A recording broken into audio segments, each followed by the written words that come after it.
We really need more resources going into environmental protection in this area. You know, I believe it was this, I can't remember if it was the city of Pensacola or the county of Escambia. I believe it was Escambia County. When, you know, the economy tanked, basically did a ranking of where are our priorities. You know, where do we want, you know, more money going into, right? So they had a list of 50 things, and the environment was like 48 or 49. It was almost at the bottom of the list. And, you know, when you're talking about the things that are essential to life, you know, there's obviously a need for some, you know, educational outreach about, you know, the problem with the only things being essential to life being at the bottom of your priority list, like water and air quality. You know, there's obviously a disconnect here in education and priorities, I think.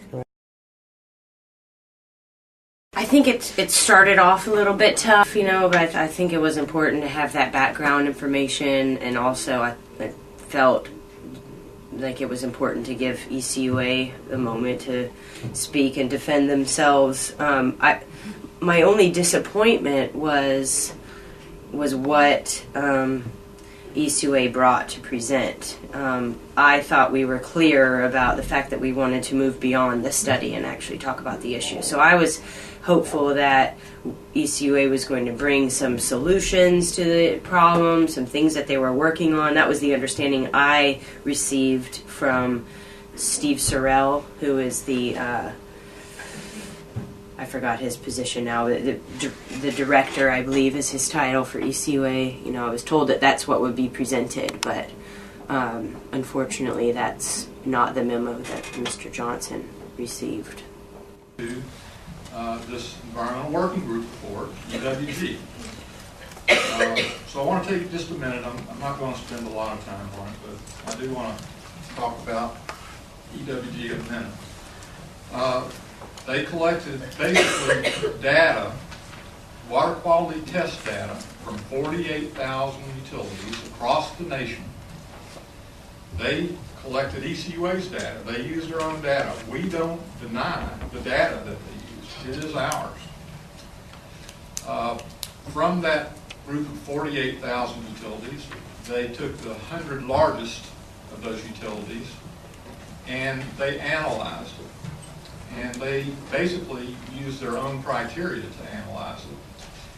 And of that 100 largest, Pensacola happened to fall into that 100 slot.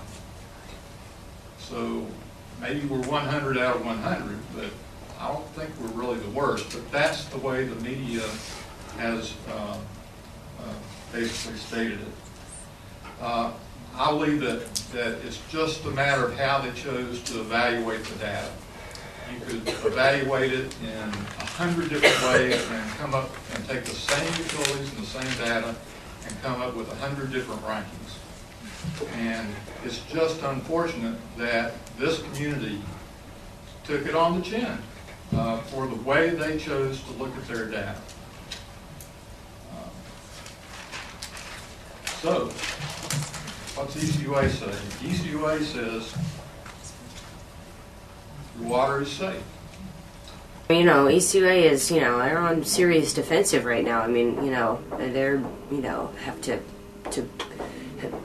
to work with whatever headlines come out, you know, and so, I mean, naturally they're going to need to defend themselves, which is completely understandable. So I fully expected there to be a lot of ECUA folks there at the forum.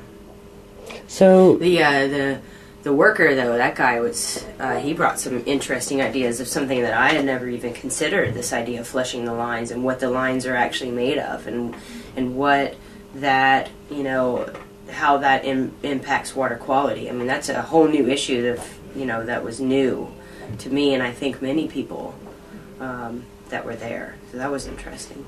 Yes, I thought so. I wonder if he got himself in trouble or not, you know. I work at ECUA, and I'm the Wilson Ball player. But the system is perfectly clean at the front. I know you don't like what I'm going to say. the system should be cleaned from the head to the tail. I know that, most of the time, we don't have the money right now, is what I was told. But if the filter's got to be clean, it should be clean. And you have a lot of old transite water mains in the system. That I've learned from these all. I'm a chemical operator from Solution. I understand asbestos. Transite water mains, they're made of asbestos. Asbestos and cement. Asbestos, right. How much danger is asbestos to people? Has anybody done a study on the effects of Safety the asbestos? issue here. It's not good for you, but There is a standard for it that's tested, so if it's detected, then there has to be a corrective action for it. Is it a standard for like when the lines rupture, is it a standard for going in and cutting and repairing these lines? Yeah. Not related to the Safe Drinking Water Act, but that would probably be from a safety feature because it can't become airborne. As a matter of fact, go ahead. I understand the state regulates, and it's, that regulates ECU, like the state controls it. And the voters really don't have a whole lot of say-so in how energy runs unless they really stand up. To me, the people haven't stood up and asked questions because they don't have the education to know what's going on. And I know I got caught up in a lot of stuff out there, the in-house rules. And I may break one of the in-house rules. If I do, he can scream at me. I don't care. I'm retired. Before he screamed at me last night, in-house rules shut me down. You transite water mains, I know we wasn't even allowed to touch them in Solution. Once we found out about what they were, you couldn't even touch them.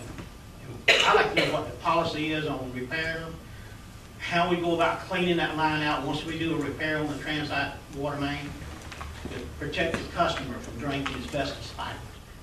I was very pleased with the coverage of both the Drinking Water Forum and also, on the weekend after that was the Hands Across the Sand protest against offshore drilling. The News Journal itself had great coverage. Now, if you go in and read the comments, the public comments about, the articles that they read, those are very disturbing. I mean, talk about, the priorities in the wrong place and lack of education about what the real issue is. I mean, that is, especially with the offshore drilling thing. But with the forum, actually, most of the comments were in favor of doing something about the water quality around here. So I was very pleased with that. And also our local paper here, the Voyager, this week actually had on the front page, had both articles, or both events listed, which was great. I was very pleased. What's the next step? I mean, where do we go from here now that we, Well, I think we have a good dialogue started, and I've received a